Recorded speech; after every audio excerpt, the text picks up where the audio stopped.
Okay, wait. No. Is it recording?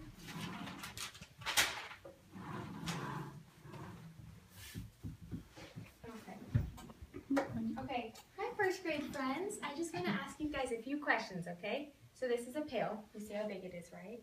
What do you think could fit in this pail? An egg. An apple. An egg. A whole bunch of marbles. A whole bunch of marbles. What about a fish? Do you think that a fish could fit in this pail? A little one. A little one. What kind?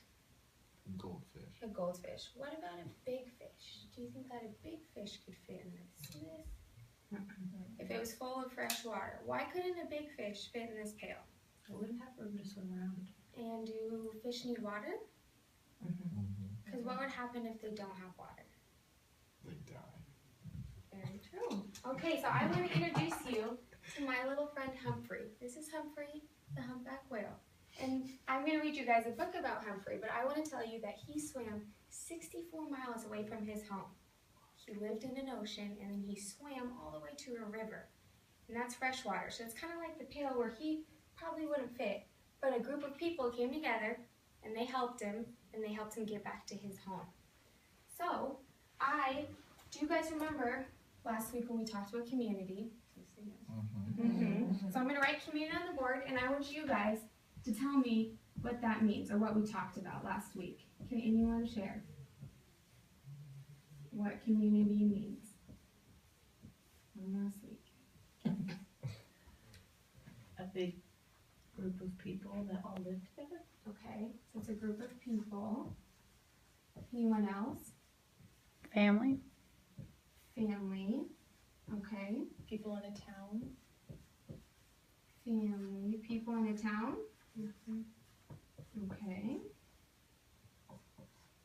Anything else? I remember we talked about our school being a community. Good job. So our school. Okay. And then we also talked about a neighborhood. And what did we say a neighborhood was? My friends that I play with. Friends that you play with. Good job. Anything else? A whole bunch of families living close to each other. Good. You said Families living close to each other.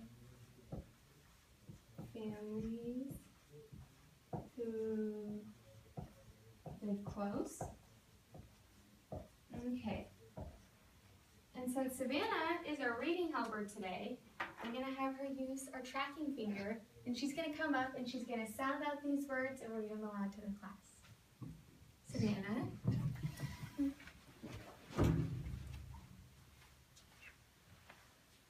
Community. Yeah. Community. And then neighborhood. Neighborhood. And can you read us what we said that these neighborhood and community were? Friends you play with. Yes. Families who live close. Yes. This one too? Yep. Okay. Group of people. Family.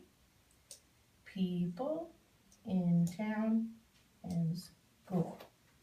Perfect, thank you. Can everyone give Savannah a hand? Okay, so back to Humphrey.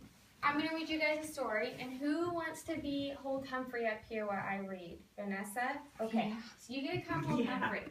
And every time that Humphrey is mentioned in the book, what do whales do?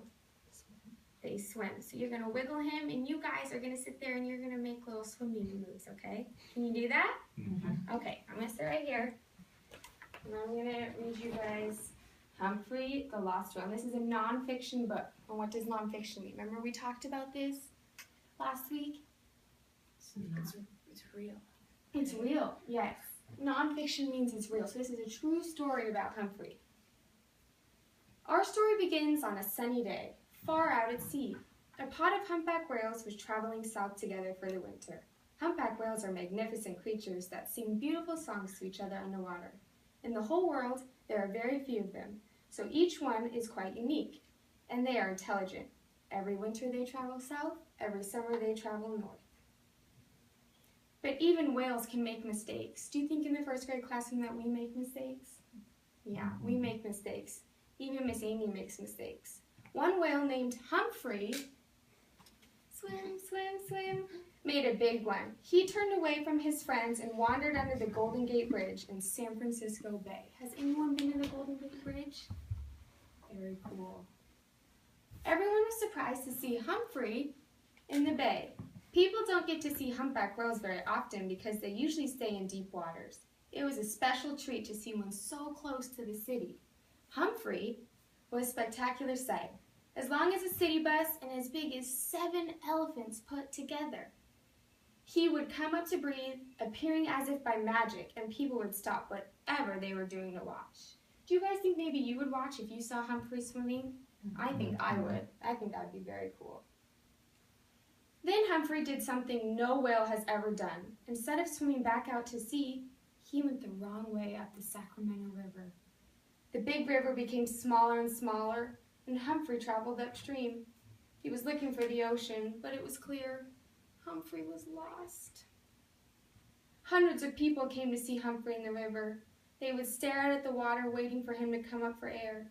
Then, with a big whoosh, his giant back would appear, and someone would shout, "There he is! What an amazing sight! Saltwater and ocean is no place for a whale." Humphrey was in trouble. Everyone knew that Humphrey had to turn back toward the ocean, but no one knew how to do that. After all, something like this had never happened before. The farther Humphrey went, the more worried everyone became. They wondered whether he was getting anything to eat, whether he was getting sick, or whether he would get beached.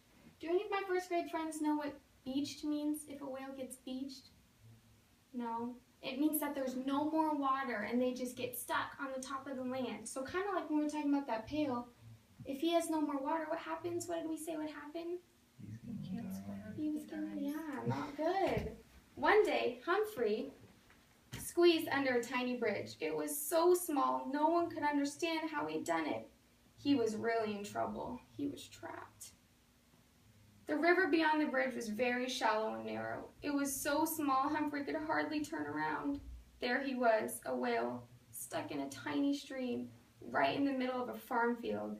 It was so hard to believe. Something had to be done to get him out of there fast. Humphrey looked sick. The scientists knew he would die if he didn't get back to the ocean. Time was running out. The people trying to save Humphrey would have to move fast. The scientists, Coast Guard officers, and many others got together to work out a plan to save him. They decided to bang long pipes together in the water and scare him back down the river. At the same time, they would play a recording that would broadcast underwater the sounds of whales eating. Maybe Humphrey would be so hungry that he would turn back around.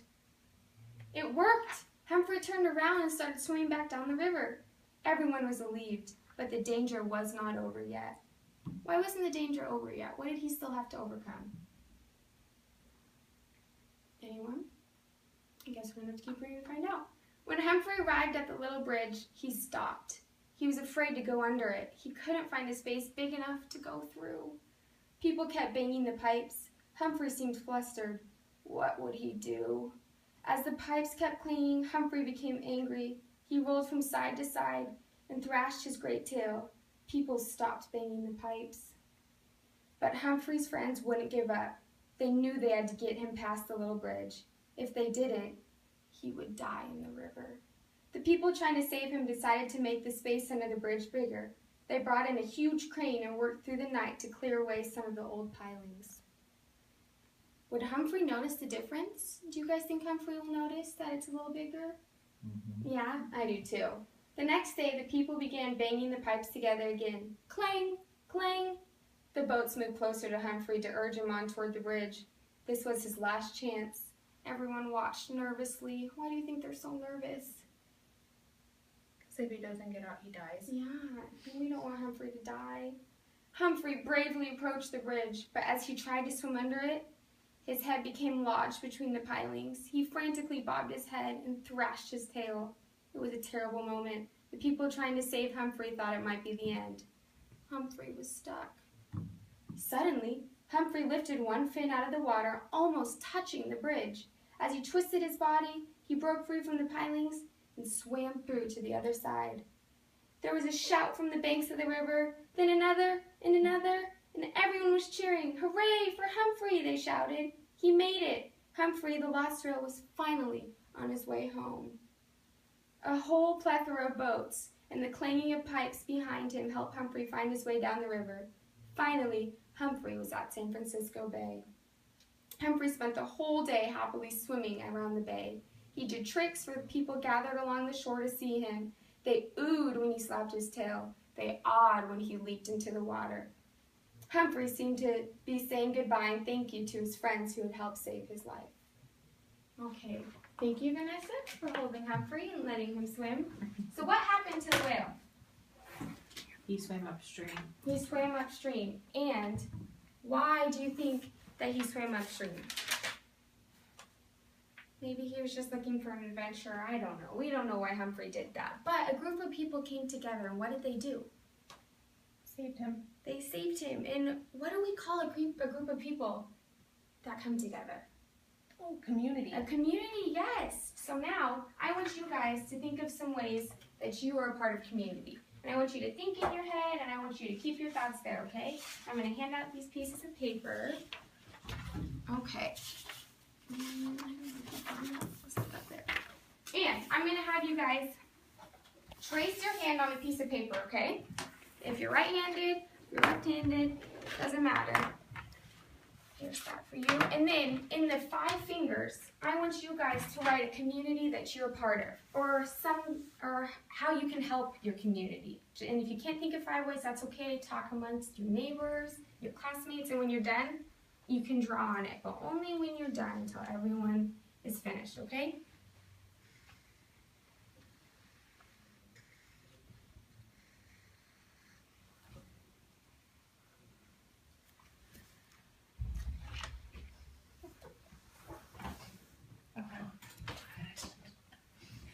Wait, now what? Miss Amy, what do we do after the hand? So now can you think of some communities that you're a part of? We go to school.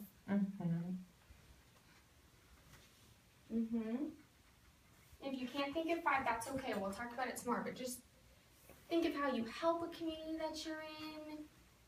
Think of one that maybe you're a part of.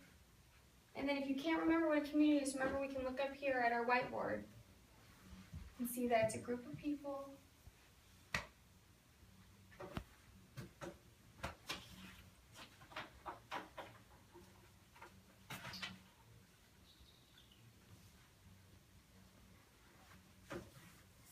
Stuff. What do you guys got?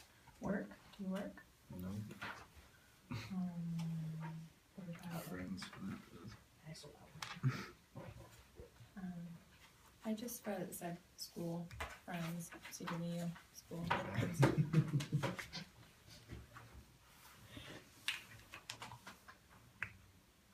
So we write where we feel that we're in a community on our fingers. And then can you write your names in the middle of the hand for me?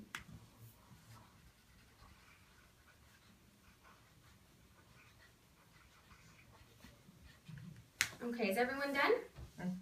Okay, so now can I have each of you just say one community that you're a part of to the rest of your classmates for me? Samantha, why don't you start?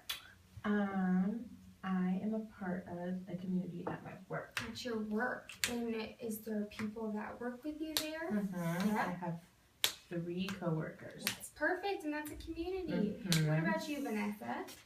School. School. Oh, we all go to school together, don't we? And I that's have lots of friends here. yeah, and that's a community. Greg, what about you? On the football team in first grade. Football team. I work There too. you go. And I work do you in guys first all grade. play together? Yeah. You play together, and that's a community. Okay, and do you guys want to know my favorite community? It's our classroom. So our classroom, do we have a group of people? Do we all work together? Some of us live close and some of us live far away, right? But that's still a community, correct? So that is my favorite. Okay.